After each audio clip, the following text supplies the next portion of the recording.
Mullins looking for a bounce-back efforts. And off we go here in San Marcos.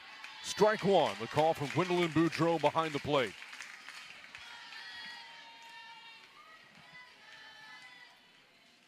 Brent Freeman alongside Nicole Mendez. Glad to have you with us on this Sunday afternoon. As the count runs to 0-2 here to Crater. Third and final game of this weekend series. The series already clinched by Louisiana and out playing for a sweep.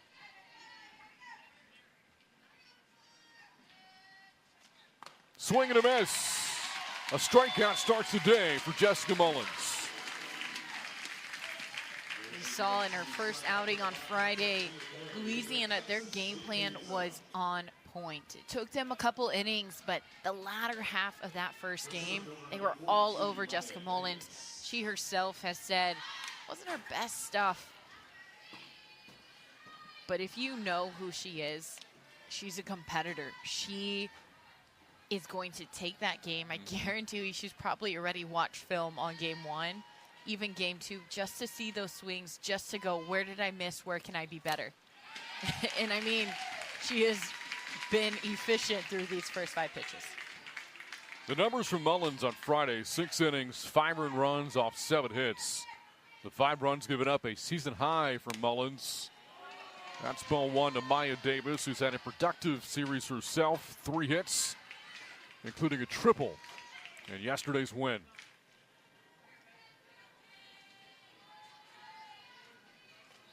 I believe she was our player of the game yesterday. But there were so many Cajuns to choose from, right? There were so many. Chloe Riosetto in the circle, complete game. She was stellar. Vasquez, another home run, a 2-run shot. Could have chosen her. Even greater. Came back into the game and got a big double. Davis, does she go around? No. A check swing, stays alive, 2 balls and 2 strikes. Great pitch on that outer half of the corner. That was a pitch that Louisiana was hunting. That screwball from Mullins stays a little bit lower.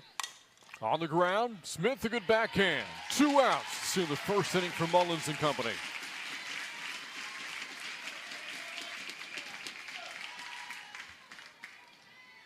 And I thought what really played in Louisiana's favor on Friday against Mullins was getting that leadoff double. Wound up manufacturing the run home to take the early lead. It put a lot of pressure not only on Texas State's offense to respond, but Mullins too, surrendering that early run. And it wasn't because she was throwing a lot of balls. It was just some of those pitches were left over the middle of the plate. That off speed, 49 miles an hour, looked beautiful. Just misses low. Mullins has really improved that changeup over the years. Good looking pitch there. Comes back with the rise ball high. 2-1. Facing Sam Rowe. Just 1 hit so far in the series for Rowe. She was the one on Friday. She was the one that got that hit, that got that leadoff run for Louisiana. And there for a strike, 2-2. Yesterday, Rowe had a 10-game hitting streak snapped. And that's high from Mullins. Fills the count 3-2 with Langoliers waiting on deck.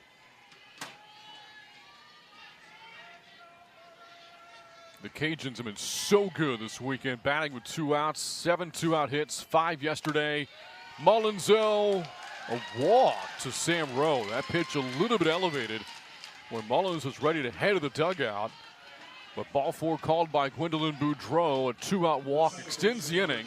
Now to Langoliers. That's a pitch that Rowe watched the first 2 strikes. That one, like you said, a little elevated, but that is tight. Langoliers pops up. Kellner runs out of room. That ball hit the top of the dugout. I'm curious to see if that strike zone will stand as the game gets going. We're still in the first inning. We're still underway, but I want to see as the game goes on, does that pitch start to get called a strike? Because if it does, Jessica Mullins, she'll be even dirtier. That was a pitch that she didn't have quite as consistently, not just called, but being able to spot that pitch in game 1. Langoliers, the huge homer off of Mullins in the 3rd inning on Friday. Has fallen behind 0-2.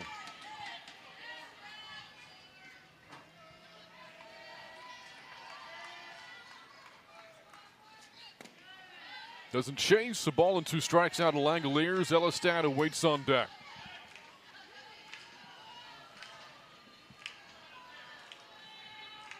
For the Bobcats, a season-long 4-game losing streak coming into the day. That's low and in, 2-2. Dropped the finale to Troy this past Sunday in a 12-inning marathon. And then lost in a really competitive midweek game against top-ranked Texas on Wednesday. And the first 2 games of this series. That's going to drift foul. Good turn by Langoliers. And we'll see another pitch. That's the one that she blasted out to left field. That one just foul, but that elevated inner half of the plate. Mullins going to have to be very careful in that location. That ball lined to left center. That's in for a base hit. Bounces off the wall. Rowe is going around third. Here's a throw to the plate. The tag from Kellner, and she's out. Batters starting today for the Raging Cajuns as she faces Hannah Earls. And the first pitch low and away, ball 1. Same defensive lineup we've seen for Louisiana in the first 2 games of the series. As Hannah Earls leads off here for the Bobcats, hitting the leadoff spot again. There has been a change, though, in the lineup today for head coach Ricky Woodard. We typically, as Earls puts a bunt down, Rose throw to Langoliers in time for the out on the 3-4 putout. We've typically seen Piper Randolph hit second in the order behind Earls really for most of the year, but today, Ricky Woodard having Sydney Harvey bat second, Randolph batting 6th. You and I were talking about that before the game started, and I was saying I kind of like the way this has unfolded because it shifts the production part of the lineup, which has been predominantly that first half. It shifts him to more so a middle focus part of the lineup. You're going to have at least one batter if you're splitting up the lineup into thirds that has the potential to have that impact, to get on base, to be that leadoff. Harvey rolls one to Rowe. 2 outs for Landry here in the bottom of the first inning.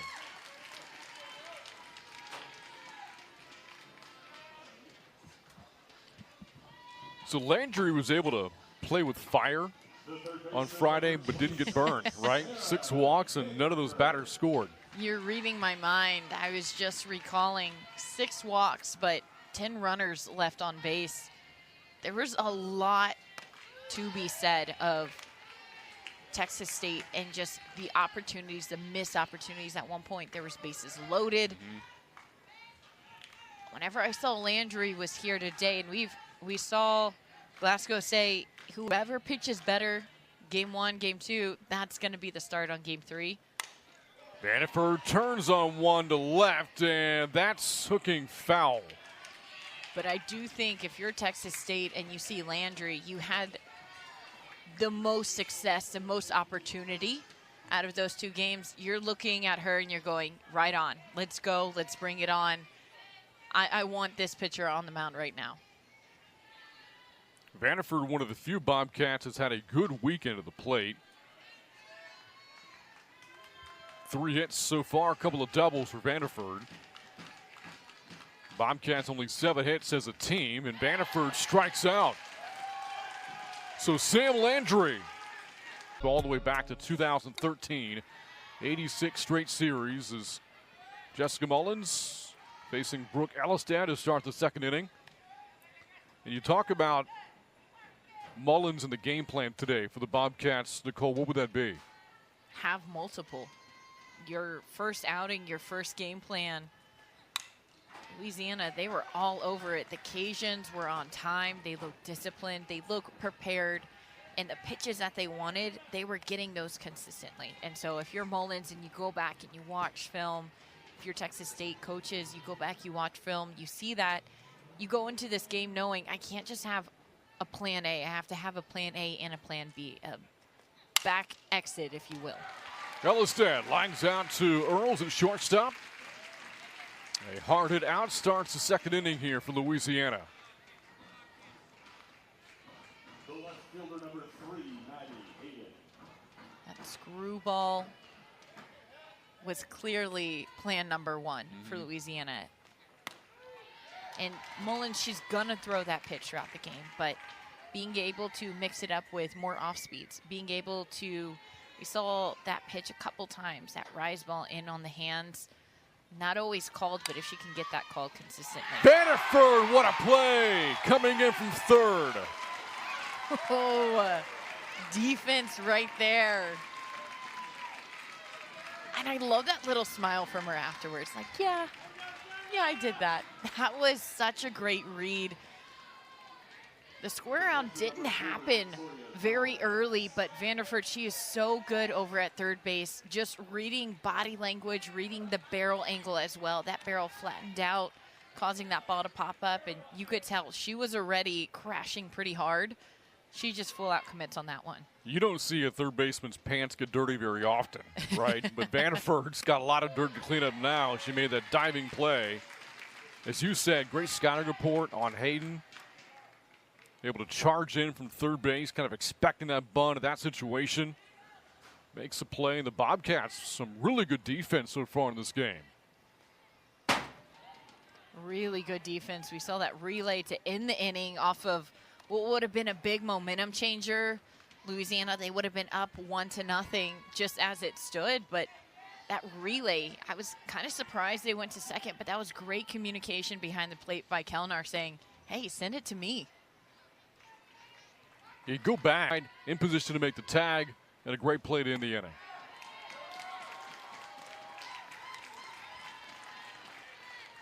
Well, I'll tell you, Victoria Valdez, you talked up the bottom third of the order this weekend for the Cajuns. She continues to find ways to get on base. Production. If you, as a hitter, are seeing the ball well, yes, you want to swing. But you also want to be disciplined because you allow yourself to get a free pass. And then you have Grader, who had a great pinch at bat. Then you have, at the very bottom of the lineup, Vasquez, who has had 2 home runs this series already. So being able to take whatever the pitcher gives you, that helps out the team. I think that's what we saw yesterday that really got the party started for Louisiana. They had a hit by pitch, a couple pitches in, and then a really tough battle that turned into a walk. And first 2 batters were let off, and that's how they scored. 1-2 to Samantha Grader. She had a huge pinch hit 2-out single yesterday. Cajuns going into the 6th inning were leading 2-0 and then exploded 4 runs. A rally started by Grader's 2-out hit. Count remains a ball and 2 strikes here. And we've seen that DP right field spot, a lot of changing, a lot of the lineup being scratched off for Coach Jerry Glasgow. A lot. Flipping a lot of players in that position. The Graders started games, come out of games, coming back into games. But hey, it's all worked so far. Grader pops up. Vanderford won't dirty her pants here. She'll make the catch in the grass. And we go to the bottom of the... Been key, and that's the thing. The Raging Cajuns, they've put the ball in positions that have forced Texas State to make those plays, and they've been ready for it. I want to see Texas State as an offense make the Cajuns do the same thing. I want to see their defense work. We saw a lot of fly balls the past 2 games. I want to see them work that ball into the ground, hit something hard on a lower launch angle. Because as tempting as it is, whenever you see that bright, pretty pitch, you want to rocket it out.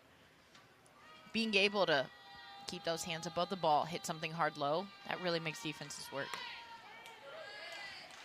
Something that has been an issue for the Bobcats this weekend has been the inability to get the leadoff runner on. Only 3 times in the 2 games. That's 3 times across 14 innings. Just not creating enough pressure against Louisiana's pitching or the defense. Jones, well, there you go. Leadoff base hit starts the bottom of the 2nd. Speak it into existence right there. Jones. And this is the part of the lineup that we talked about with Randolph moving into the 6th spot. You have Jones, Smith, and Randolph. What a way to get this started. This ball elevated high outside. Just able to hit it hard on the ground, up the middle. It's exactly what you want to see. So, leadoff base hit for Anna Jones. Her first hit of the weekend. On base for the second time. And by the way, Nicole and I were talking about right field and what the Cajuns have done. You know, with Samantha Grader, starter, take her out. Well, guess what's happened? Grader is out again, as once again we see Falterman, Kayla Falterman in right field for Louisiana, with J.J. Smith batting here. Smith has drawn 3 walks so far in the series, looking for her first hit as well. Landry's 0-1. Smith takes on the outer half. Paints the corner for strike 2. To me, I think that switch out in right field, now this is speculation, but I'm thinking it may have to do with a defensive matchup. Let Falterman stay in for a few innings. Have some strong defense out there in right field. Latter half of the game, then you can bring Grader back in, but that's what it looks like to me. So Landry trying to get Smith to chase that changeup down in the zone. 1-2. Landry deals and hits J.J. Smith. And this is the moment, if you're Texas State and you feel this happening, you get your leadoff on, you get your second batter on base, no outs. In your head, you're saying, we need to make sure whatever we have to do, get these runners in. Do not let a runner on second stay stranded with no outs. You know, and now this brings up Piper Randolph. We were talking about the lineup change earlier for Ricky Woodard. Maybe trying to ensure she's got some good offense all through the order in each third of it. And you got Randolph now batting 6th with a chance here. 2 on. Nobody out. You would think this is a bunt situation. Randolph just showed.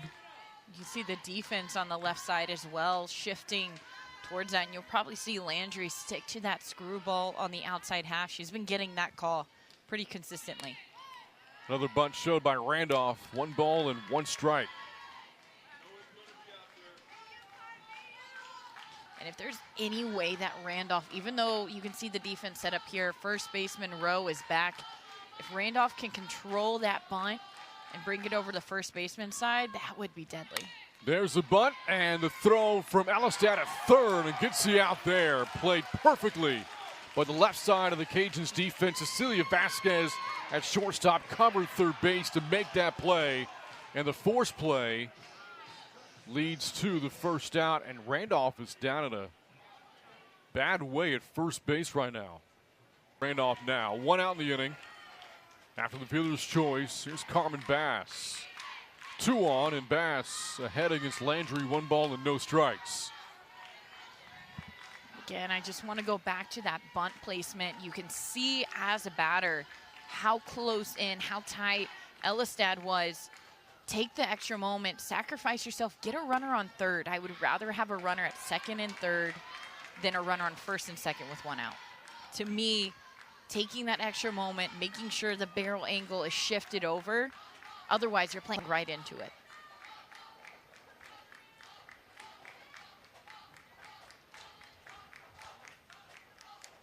Bass takes again. And she is a pitch away from loading the bases. That is one part of the strategy if you're Texas State going into this game against Landry. She has a very effective screwball, but she's out of the zone often. And if you're able to take full advantage of that, that's where you want to go. And it looks like Glasgow is calling time, maybe looking. First pitch, grounded fair through the left side, a base hit. Smith is in, Laughlin is in, and the Bobcats have their first lead of the series.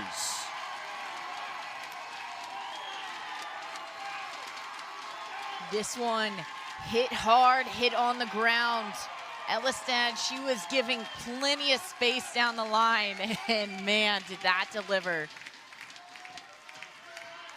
Massive 2-run double there for Katarina Zarate.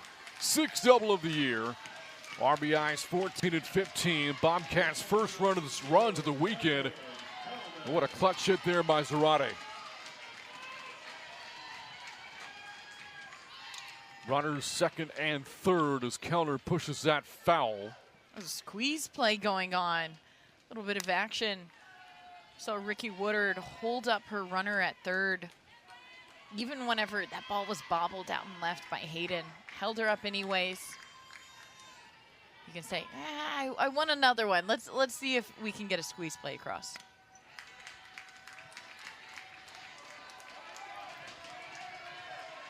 Both runs charged to Sam Landry.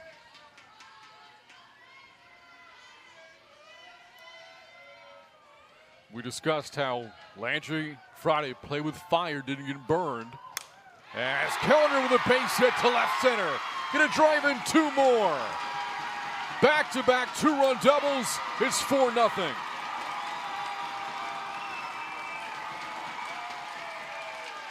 And this crowd is going wild. The dugout is up and at it. This is the break that Texas State has been searching for, they've been looking for, they've been wanting. Being able to make those adjustments. This is a pitch, inner half, that's the same one that was ripped down the line from Rossetto. That curveball. And I think the biggest thing, and it's not a traditional infield shift that you typically see. Typically you see first base stay back and you'll see 3 middle infielders, shortstop in front of the bag at second, and then second base. That is not what you see here. So right field is actually where first base would be. So here's what's happened. So Falterman is now in center for Louisiana. Maya Davis going from center to left, and the left fielder Hayden is playing at first base. And Rowe is playing right next to Rossetto in the circle. This is really interesting. If you're Rowe, you know exactly where these balls are going to be pitched to you. You are expecting to stay on that outer half. If I'm her, I'm looking to maybe pull something into that left center gap, because right now both outfielders are very shallow. You don't need to blast it over their heads. Just something firm over the head of the shortstop. Again, rolls, yeah, slap hitter, doesn't really pull the ball much. If she were to find a way to just bloop one over Hayden's head near first base, could wind up as an inside the park home run for a runner like Earls. Because there is nobody in right field right now. Nobody in right field, very shallow center field, very shallow left field, a huge gap in left center as well. Rossetto deals 2-2 on the ground from third. Elistad makes the play. It does advance Kellner to third base, and now 2 outs with 4 runs already into the inning. Bottom part of the order for the Bobcats coming through, the 8 and 9 hole hitters. Zarate and Kellner back-to-back 2-run doubles. Now here comes Sydney Harvey. This is the 8th batter of this inning.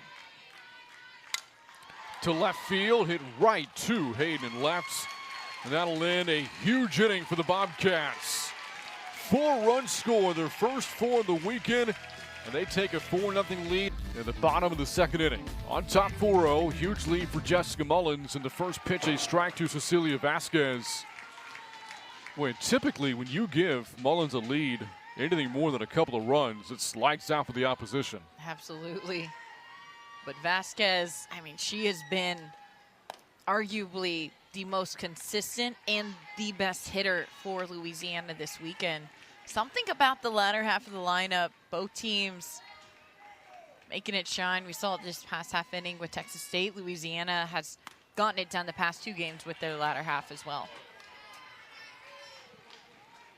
2-1. Vasquez leading off here in the third. She'll be followed by Crater and Davis. Been a very good defender all year for Louisiana. Dials that one back. It's 2-2. Only one error committed in her first 14 conference games. Talked about this when the series began. Both teams really good defensively in Sunbelt play. The Cajuns coming in a fielding percentage over .980 in Sunbelt play. Bobcats over .970. And both teams have played pretty clean defense so far this weekend as well. The two teams have combined for just one error. We saw Louisiana turn 2 double plays yesterday. The Bobcats some big defensive plays today. While the series to this point has been lopsided in the Cajuns' favor, both teams strong defensively. And that's a little bit more what we've seen on defense. That battle is more of what most people expected going into the weekend. And it ultimately goes down to preparation and game plan.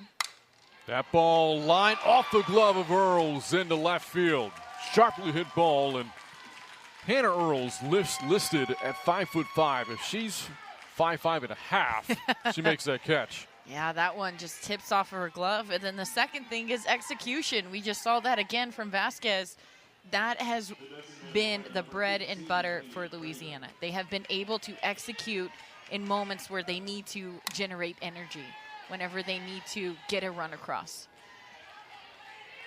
Vasquez, another hit this weekend. Back to the top of the order to Laney Crater. That is the third hit of the weekend for Vasquez, the first that didn't clear the fence. Line foul, 0-2. You're having a pretty good weekend whenever you have to clarify. This is the first hit that hasn't gone over the fence. Good news if you're a Bobcat fan. Meanwhile, Piper Randolph is back in the game in center field. After kind of a scary moment trying to get back to first base in the last half inning. So she's back in center field here for the Bobcats. Always scary whenever you see a player just holding on to their knee as they slowly get up. It's good to see her moving around. 1-2, Crater fights it off. Junior out of Old Mines, Missouri. Tell she didn't quite want to swing at that one, but what she did on that pitch was keep her hands back, even though you could see her body double take on that off speed by Mullins. She was able to keep those hands back and just foul it off. On the ground, goes off of Mullins sharply. Infield base hit for Crater. And here comes Louisiana.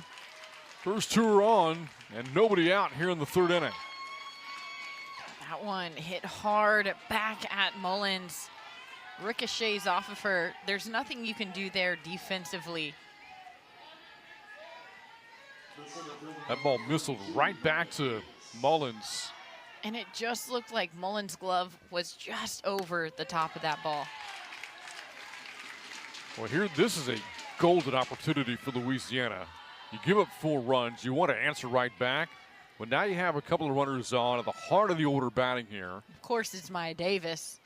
Davis pops that foul. Count runs to 0-2. So good for the Raging Cajuns. She's always a threat. We saw her just square for the bunt. She can hit. She has a lot of speed. She's a type of hitter, type of player that makes a defense be on edge. Here she strikes out looking. Mullins attacking the outer part of the plates and strikes out Davis on 3 pitches.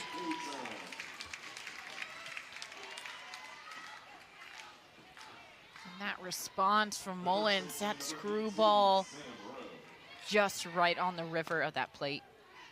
Second strikeout today for Mullins. Big moment there for the senior out of Tarkington, Texas on her senior day. So that was the preseason Sunbelt Pitcher of the Year, striking out the preseason Player of the Year. How's that for a matchup?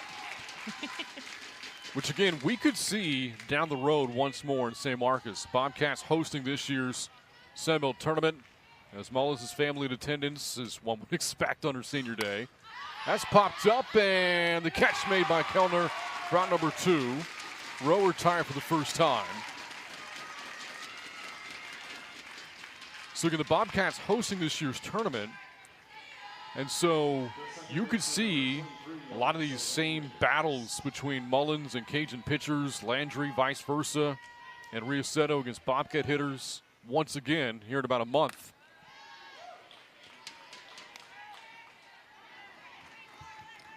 It feels like these two could be destined for a 5th straight or a 5th ever Sun Belt Championship matchup. Strike 1 to Langoliers.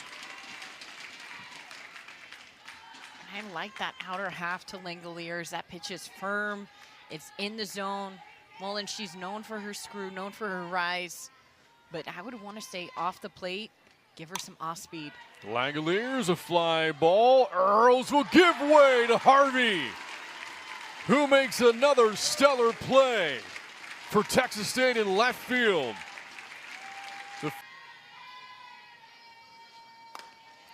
I go back to what we were talking about. You know, the leadoff hitter getting on for Texas State hadn't happened much. Anna Jones was the one that had a leadoff base hit in the 2nd inning. And here she is again. And it created the pressure that we talked about, right? After that, Landry walked J.J. Smith. Bobcats then started to sense something and finally came through with runners on base. Before those 2 huge doubles from Zarate and Kellner, the Bobcats were 0 for 8 in the series with runners in scoring position. As Jones will fly out to deep left, caught by Hayden for the 2nd out. Anna Jones, her eye this weekend has been so good. She's drawn a ton of walks in the first few games. But what she does best is know her game plan. And that one, that's the location that she wanted. But Riasetto just takes a couple miles out. Saves herself a run on that one because that is exactly what she was hunting. And as a pitcher, especially one as smart as Riasetto, whenever you're able to recognize that kind of player, that kind of hitter, being able to tweak a little bit with the speed, give her the location, but change the speed a little bit, helps her off the hitter.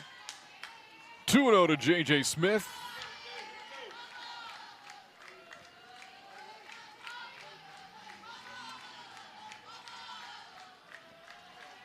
The walk she had back in the 2nd inning, her 4th of the weekend. That was after falling behind 2 strikes. Both of these hitters, Smith now 3-0.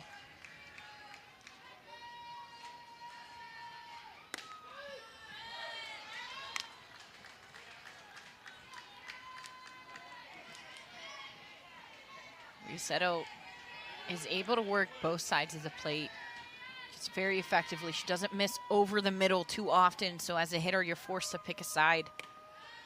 Smith. Well, she's got a season pass to first base right now, doesn't she? Free season pass right there. Another walk for Smith. She's up to 20 on the year. Leads all Bobcat players. And back to the plate, Piper Randolph. After the 2-out walk to Smith, that's a miss from Riasetto. Again, coming out of the bullpen in relief of Sam Landry. If she is done for the day, Landry going an inning and a third, 3 runs off only 1 hit. A walk and a strikeout for Landry today.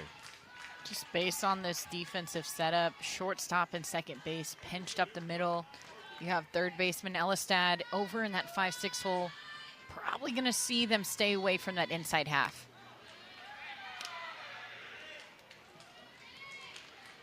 Nice throw back there from Valdez. Almost got Smith on that throwback. She had to giddy on up back to the bag. I should say Smith early in the game was hit by a pitch, but either way, free ticket to first base, and that is another great play made by the infield there for Louisiana. Would have been a double play had there been only 1 out, but it does end the inning as Vasquez makes a play, and we have played 3.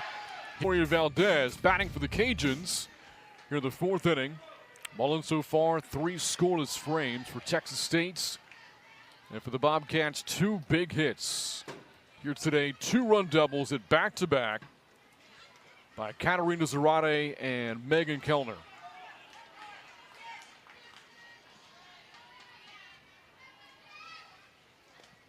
Elistad looks at that changeup from Mullins in there for strike 2. That's dirty. Elistad up in the front half of the box, trying to avoid that nasty screwball that Jess Mullins has, not wanting that ball to break away from her.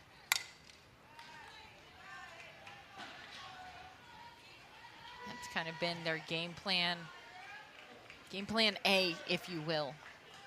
We started to see Jess Mullins just 2 pitches ago, tossed in a changeup. We're starting to see that off speed a little bit more frequently, and that inner half to lefties as well. Elistad grounds that one sharply off the glove of Zarate into right field. I think that'll be scored as an error against Zarate. If so, it'll be the first error against the Bobcats in the series. And it is an error charged to Katarina Zarate. That one, it looked like Zarate was caught in between hops, took the option to go back. Would have loved to see her take just one more step up. That was a great pitch sequence by Jess Mullins, because we have seen what Elistad has done. She's not an easy hitter to get out to make that kind of mistake, but you hit the ball hard, you force the defense to make some plays, and sometimes you get the better end of the deal. That ball to left field, a base hit for Maddie Hayden. And so for the second straight inning, the Cajuns get the first 2 hitters on base. Here with Victoria Valdez. No. You could, but no.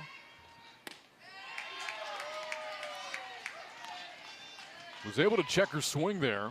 Yeah, if I were Kellner, I'd maybe ask the umpire, hey, did she go on that one? I would have thought the same. That's in there for a strike 1-1 to Valdez. A walk early in the game. She's been on base 5 times in the series, and Mullins has yet to retire her. She's reached against Mullins 4 times this weekend, only once with a base hit.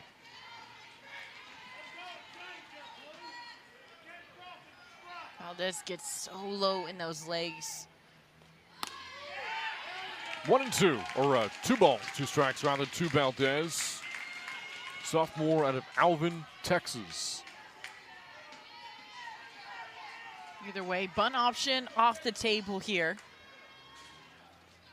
Valdez smokes that foul. Count remains 2-2. This defense, they're back several steps. They know the power that she has, but the outfield as well are a couple steps from their warning track. Valdez pops it up. 1 out here in the 4th inning. A huge pitch there from Mullins. The off-speed gets Valdez to pop it up, but that was a good job by Kellner. She's fighting the sun. I saw her kick the bat as she was going to grab that ball. There was a lot at play there. Being able to stay calm through it all, find the ball, track it all the way into the glove. Well, guess who's back in the game? Samantha Grader. Are we surprised? No. We should know at this point. So Falterman took her place for a couple of innings defensively. And Grader back at the plate batting here. Fouls off the first pitch from Mullins. Falls behind 0-1.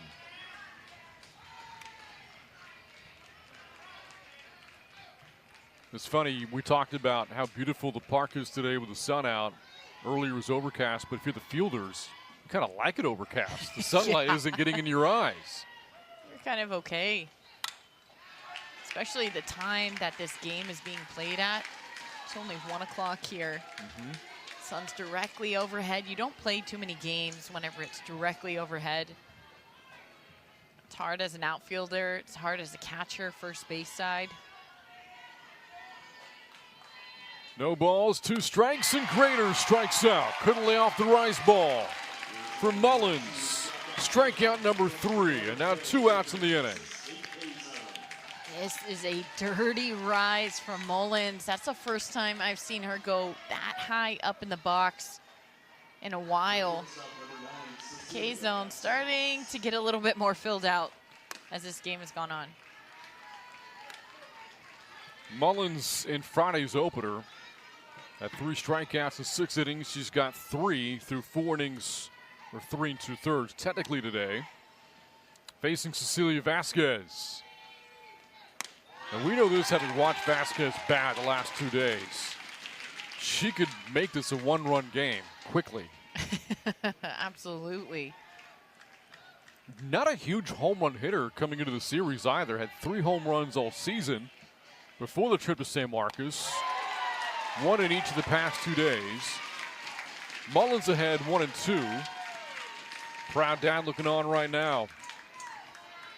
Mullins working outer half in off speed. This looks like her plan B. She's starting to go later in the innings, changing up her game plan a bit.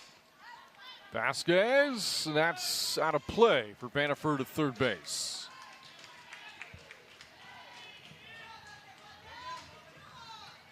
And you talked about, as the years have gone on, Mullins, her changeup has gotten better and better. That's what you want to see from a pitcher who has a changeup that is that good. Toss it a little bit more often so that screwball is just that more effective whenever you do throw it. 1-2. There's that changeup, just misses. Vasquez doesn't go after it. All right, Nicole, full count here. Rise, change, screw. What do you think? I would go away. I would go away to Vasquez. She's expecting the screw. Just for the offset, because now there's more options. You're not as sure as a hitter with this 2-2 count.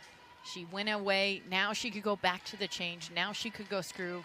Now she could go rise. But she opened up those options by going away that last pitch. Yeah, correction, say 2-2 count, not full here to Vasquez. And Vanderford again runs out of room, chasing that down the third base line. I'll tell you one thing, Vanderford has given a lot of effort today at third base, hasn't she?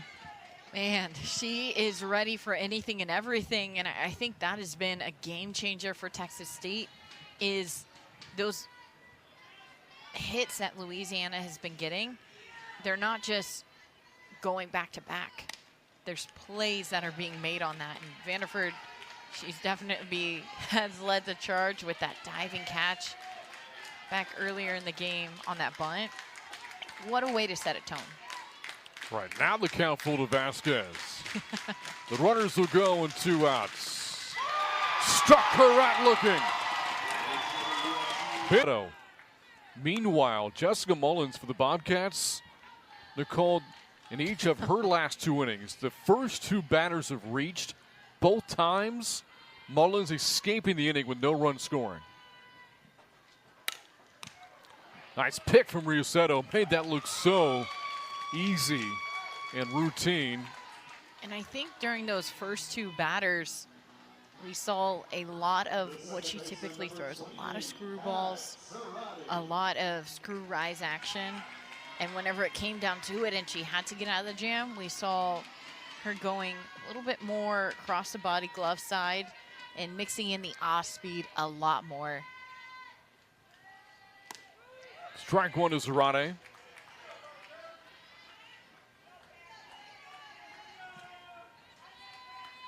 She has hit really well in conference play this year.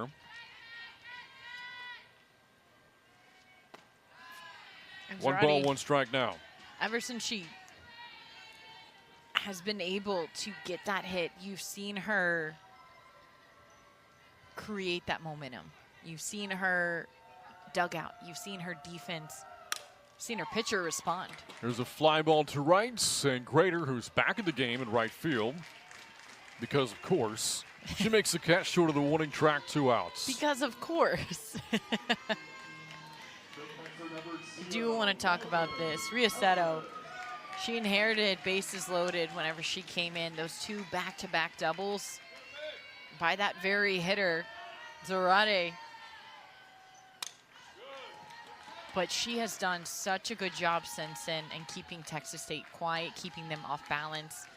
We've seen a couple that have been out by the warning track, but they're just not hit hard enough. They're hit just a little bit too high. She does such a good job of just taking some speed off or putting some speed onto her pitches to be able to get those hitters off balance. Yeah, you said it. Since the 2 hits given up to Zerani and Kellner, the Bobcats have only had one batter reach against Riosetto. That was the 2-out walk to Smith in the 3rd inning. Again, a complete game win yesterday for Riosetto. 7 innings in the circle for the Cajuns. No runs given up. Season record now of 10-2. Kellner with a fly ball to left, and it hooks foul. Well, something's gone into Megan Kellner today. Whatever it is, Texas State, they don't want her to stop now. That one pretty much as close as it could be before hook and foul. Not huge offensive numbers, a 174 average, slugging 246. But she's already doubled and just missed a home run there. 2-2. Kellner going opposite way this time, but that's out of play.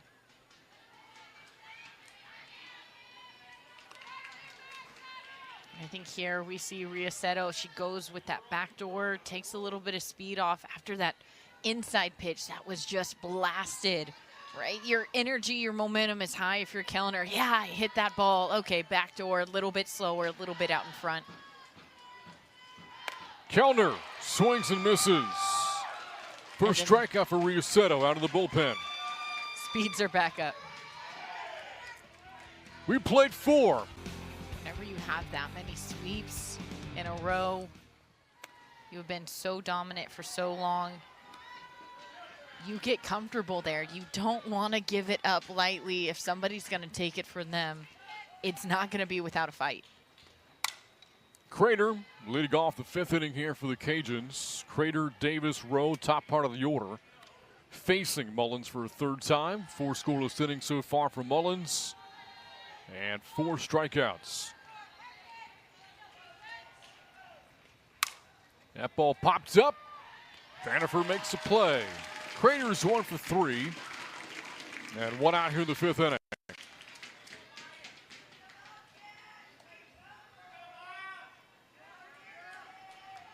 This one, Crater, she's short to contact, not as long through extension. That works in Mullins' favor. That screwball, she has really settled into that pitch. It's starting on the plate and it's finishing in the river. If you don't stay through that ball, if you don't extend through that ball, you're going to get that same result, that weak flare pop up to the opposite side.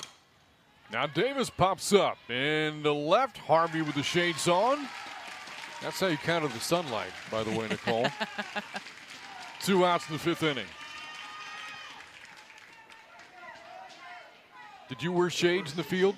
I actually got this question the other day. I wore sunglasses on top of my visor. But you never, like, actually put them over your eyes. I've only did it maybe a handful of times.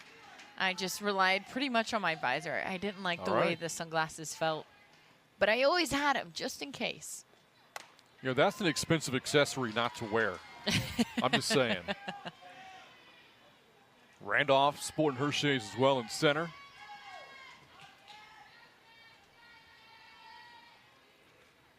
Here's a ground ball. Earls, no shades needed. She makes a throw to first base, and a 1-2-3 facing Earls here to lead off the 5th inning. Earls, Harvey, Vannifer for the Bobcats here in the bottom of the 5th.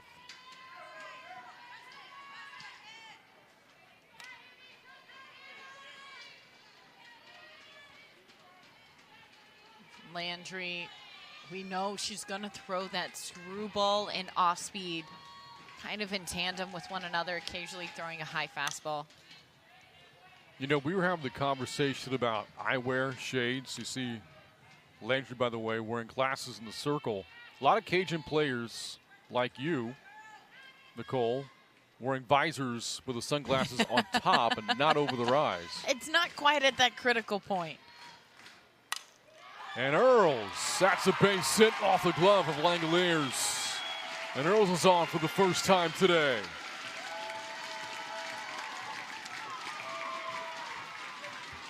Make the defense work. Focus on hard ground balls.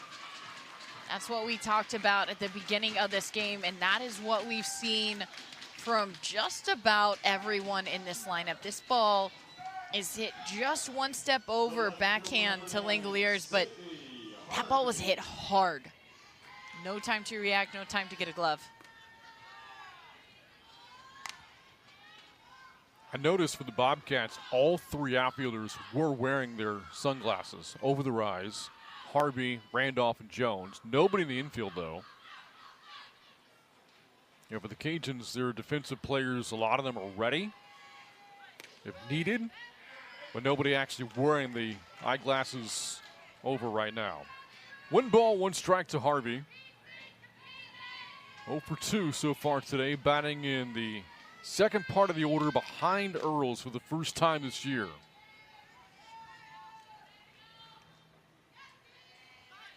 Bunt down, right back to Landry.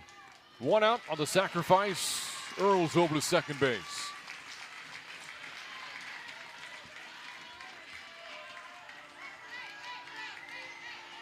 I like that from Ricky Woodard. Moving her runner into scoring position, making the defense work. Right now, she's talking to Vanderford. Her last few at-bats, she was saying, you're getting out in front with that chest.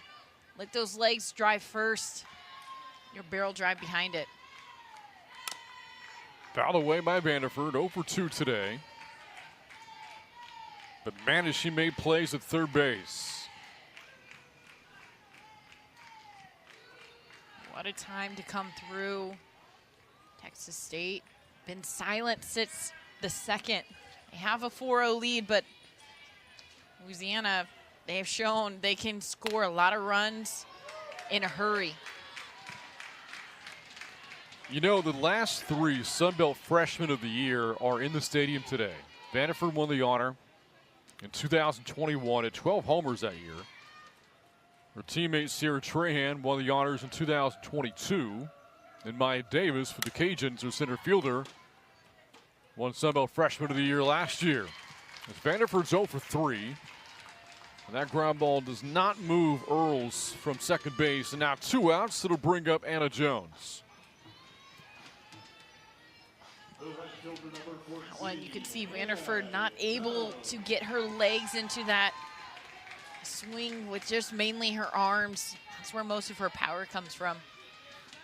It's good placement there by Landry. Anna Jones takes strike 1. Numbers across the board have improved from a year ago. The third-year transfer out of LSU. Had her senior day celebration last week.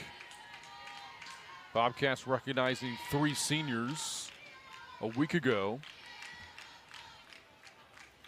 Claire Ginder, Carson Pierce, and Anna Jones recognizing 4 this weekend. They'll recognize more 3 weeks from now, their final home series of the year. Tough ground ball, and Vasquez going to third. Elistad can't make the tag in time. Good slide by Earls, and everybody is safe. That was a great read by Vasquez. It was a slow roller. It must have bounced at least 4 times before it got to her glove deep in that 5-6. She knew there was no play with Jones. Tosses it over to third. But how about that slide by Earls? She slides on the inside half of the bag away from the tag. Just watch her body. There is a challenge from Jerry Glasgow here, by the way. And you see the call of safe by Jenna Bouillon, who you'll notice on the right hand got a kind of a cast around there.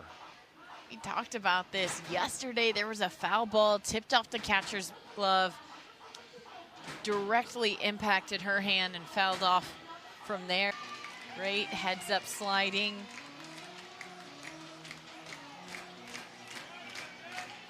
Texas State, you want to push one, not just because you get the additional run, but because all this momentum that has kind of gone stagnant all of a sudden swings back into your side, back into your dugout. 2 on, 2 out for J.J. Smith. And a throw to third base, back to second, and Anna Jones is safe.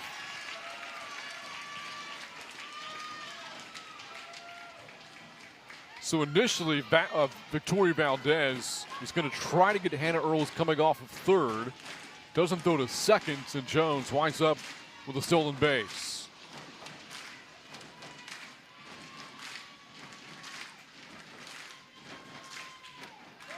Changeup misses inside.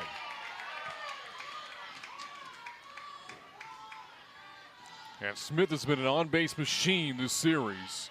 On twice today with a hit by a pitch and a walk. And she has reached 5 times this weekend.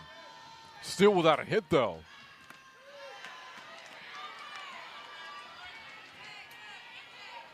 Just discipline, willing to give up strikes in order to get where she wants.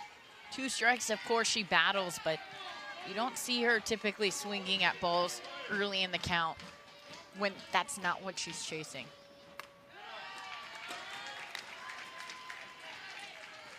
A few times we've seen Landry Riosetto trying to get Smith on that rise ball and 2 strikes chase. She's just not giving in. That one, it ends a little bit over the helmet. I think if she's able to get it in that face mask area, she might get a chase. Oh, and Smith got a piece of that. She's asking if she was hit. I think that the ball maybe hit the bat first. That's what it looks like.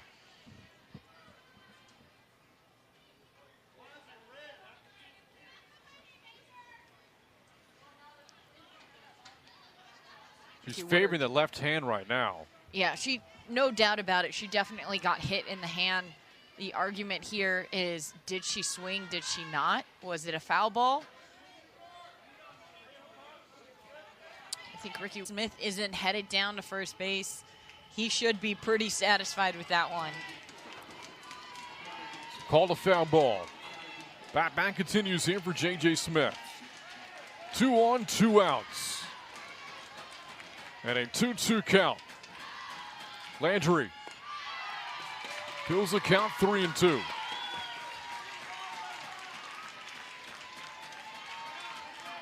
Texas State dugout, loud fans a moment ago. Getting a little rowdy. You want to get 1 run across here for Texas State. Create that momentum for yourself. Up the middle, Langoliers. That'll end the inning. And the Bobcats strand 2 in the 5th. Smith retired for the first time today. We go to the 6th. Bobcats 4, Cajuns nothing. You're watching Sunbelt Conference softball. Offensively, back-to-back 2-run doubles. Hit by Zarate and Kellner as Alexa Langoliers starts the inning with her second hit of the day. A base hit under the glove of the shortstop, Hannah Earls. Leadoff runner is on for Louisiana for the 3rd time today. Earls uncharacteristic on that play. That ball gets past her glove. I don't know if that'll be marked an error or not. I don't know if it touched her glove, but that's an easy play for her to make. It is scores an error. And Zarate can't make this play on the right side of the infield. Elistad is safe. Once again, the Cajuns are threatening.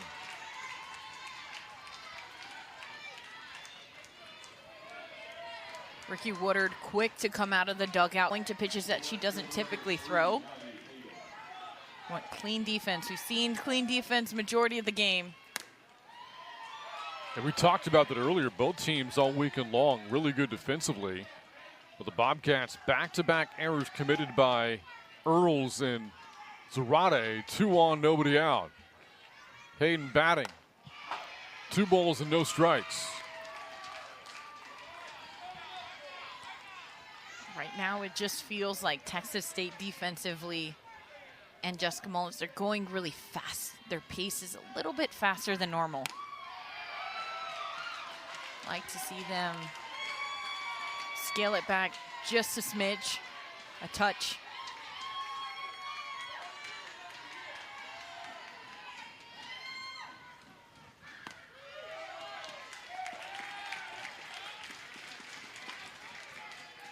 Three balls, 1 strike. Hayden singled off of Mullins back in the 4th inning.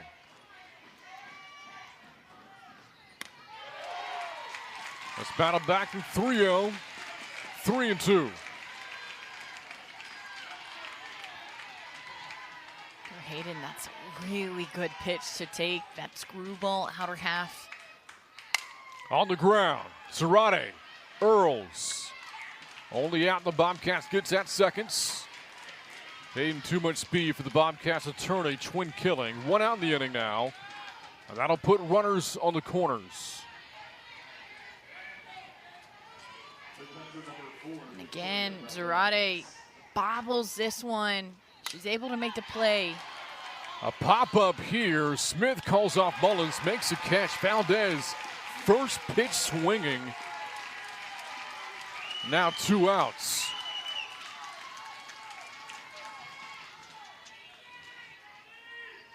Pinch hitter for Louisiana, so Samantha Grader is now done for the day. Denali Lecker, senior out of Ogden, Iowa, first-year transfer from Iowa, the Hawkeyes program out of the Big Ten, is 5 for 25 of the play this year. Her last hit was a pinch hit homer against Coastal Carolina back on March 23rd. Strike 1 for Mullins to Lecker.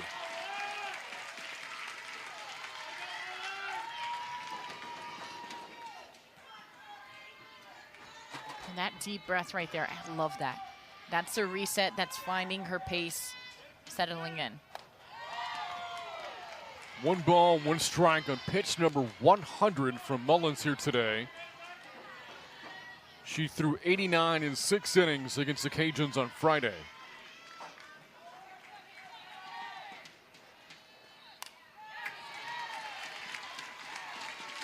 How deflating would it be, Nicole, for a 3rd time this game for Louisiana to get the first 2 on against Mullins and not score?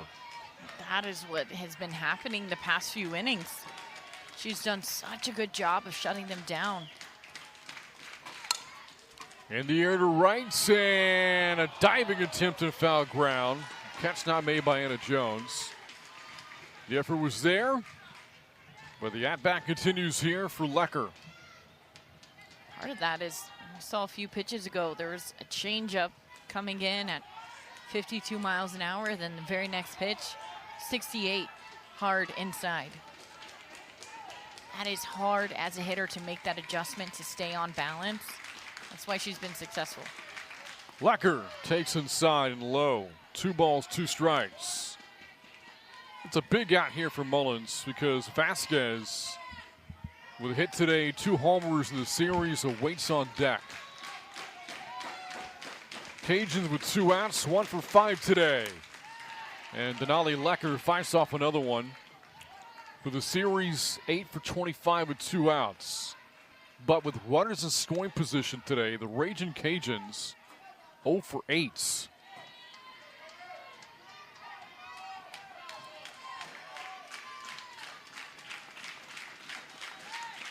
Mullins struck her out looking. Another massive 2-out strikeout. The end of 4-0 as we go to the bottom of the 6th inning. Another big pitch moments ago from Jessica Mullins against the pinch hitter Denali Lecker. And Mullins for the game now for the Bobcats is up to 5 strikeouts, and the Raging Cajuns have left 8 runners on base in this game. 0 for 9 with runners in scoring position. She has been at her best today, Nicole, with runners on. And I think it speaks to her efficiency in the zone. Even with 8 runners left on base, at the end of that 6th, I think her pitch count was at 103. That is efficient. So we saw Samantha Grader pulled back for the pinch hitter Denali Lecker in the 6th. And with that, surprise, surprise, new right fielder in the game for Louisiana, Deja Williams, now in right field. 1-2 to Randolph facing Landry. Rolls 1 to Langoliers. And the outs is made at first base on a bang-bang play. Randolph, good hustle. But Langoliers are throwing time on 1 out here in the 6th. Randolph, a ton of speed. See, this is a bang-bang play. A lot closer than it should be. Yeah.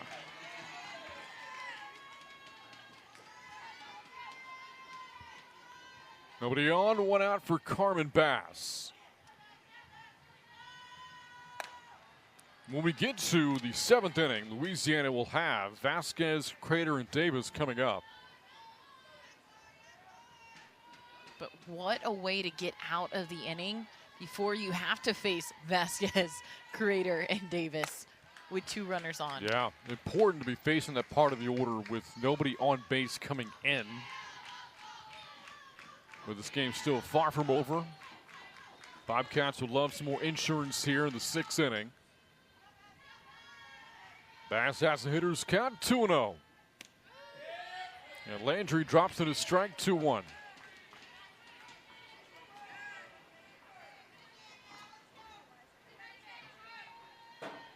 Texas State against Landry, they've really been starting to go after that screwball. Leaving that changeup away until they have 2 strikes, but they're really hunting that screwball, that middle half of the plate.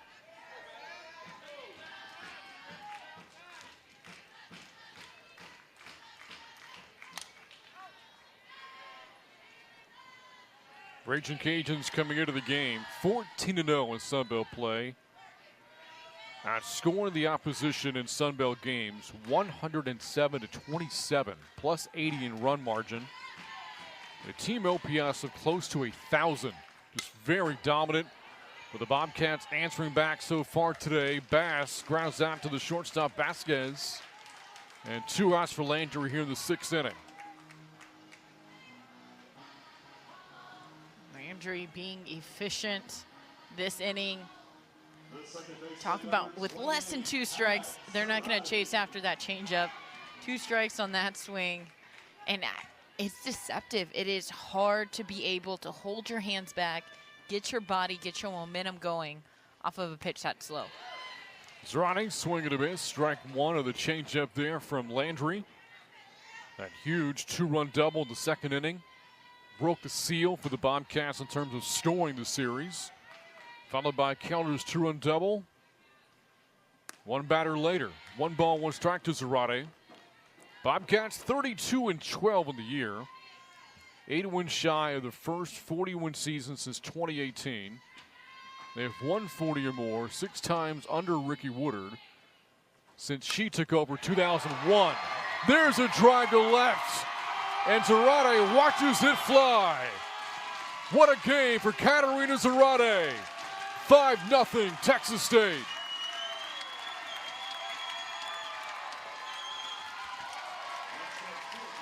There is that momentum. There's that extra run. And all it took was 1 hitter, 1 swing to do it. This ball, middle half, that has been the doom of all of these pitchers so far this weekend. You leave it too elevated and too much over the plate, and these hitters are so good. They are going to take them and drive them. Her barrel fully out, the extension on that swing. 4th home run of the year for Zarate. Yeah, take a bow. You've had a game today. And other batter Megan Kellner. So Zarate 2 for 3. A double, a home run, 3 runs batted in. And for the Bobcats, their first home run of the series. 1 ball, 1 strike to Kellner. Up the middle, and that's a base hit. Boy, batters 8 and 9 having themselves a game today for Texas State. That lower half of the lineup, that is where the magic has been happening this weekend.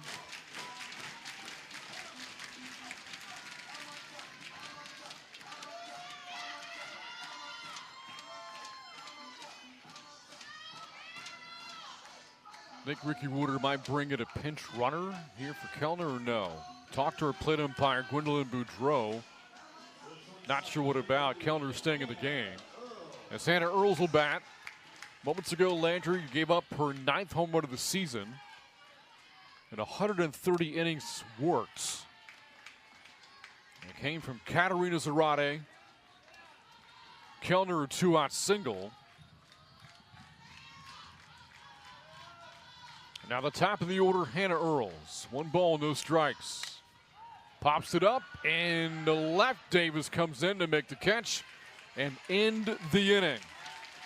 But again, Katarina Zarate giving a ball over 3 weeks. The Bobcats, meanwhile, on the road on Wednesday, taking on UTSA in San Antonio. Longtime rivals south of I-35.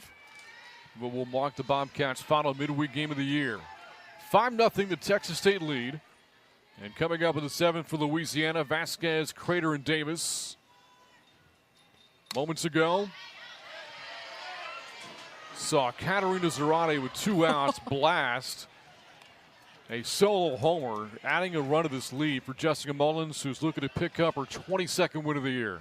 There was a fan in the stands that reached so far to catch that foul ball. He actually fell over the seat. My gosh.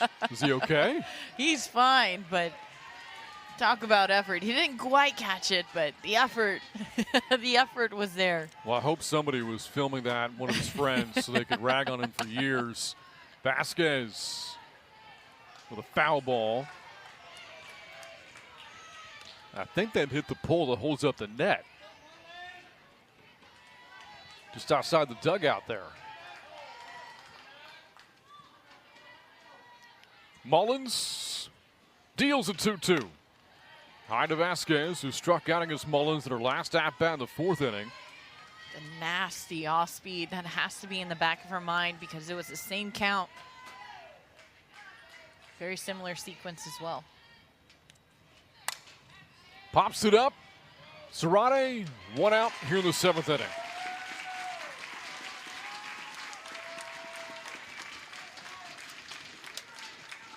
Getting 2 outs to secure the win for Texas State. This would be huge for them. Not only is it a top 25 matchup, but these are rivals. Off speed. Jessica Mullins tossing it in. You know, it's been night and day. Mullins Friday to today in terms of her performance for Texas State. And you talked about multiple plans and adjustments that had to be made as Crater skies a pop-up. And how about Vanderford reaching over into her dugout to make the play? Fantastic catch. Even Coach Glasgow over at third base had to give her a hand. You got to tip your cap whenever you see a fantastic play. I mean, what can she do? Catches balls over the dugout, catches bunts that are barely up in the air, diving plays. But getting back to Mullins here, those plans, those adjustments, as you look back at the play by Vanderford, who's been unreal today with her glove. Notice how early she finds that fin. She knows whenever it's coming. That way, whenever she has to lean into it, she's not surprised. How impressed have you been by the adjustment Mullins has made today? I think it's less of an adjustment, more so her relaxing and throwing how she normally throws, because I am used to watching Jessica Mullins throw like this. I'm not surprised by this. What did surprise me was Monday. I think moment got a little big. And that will do it. Mullins, a complete game win of the circle, win number 22 of the year. And the Bobcats will not be swept today. They salvage a game of this weekend series.